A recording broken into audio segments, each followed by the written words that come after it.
বাংলাদেশের কাছে সামরিক সরঞ্জাম বিক্রিতে আগ্রহী যুক্তরাষ্ট্র বুধবার এক সংবাদ বিজ্ঞপ্তিতে এই তথ্য জানিয়েছে ঢাকার মার্কিন দূতাবাস।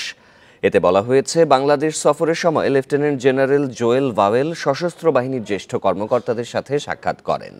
এই ঈদে জামা জুতো অ্যাক্সেসরিজের ডিসকাউন্ট।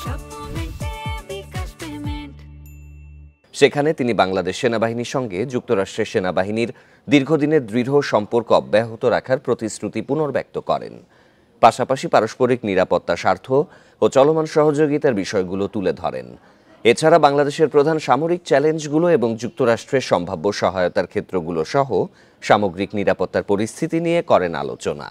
এ সময় আলোচনা হয় সামরিক সরঞ্জাম বিক্রি নিয়েও। 24 মার্চ 2 দিনে সফরে আসেন মার্কিন সেনাবাহিনীর প্যাসিফিক কমান্ডের deputy commanding general lieutenant general Joel P vowel.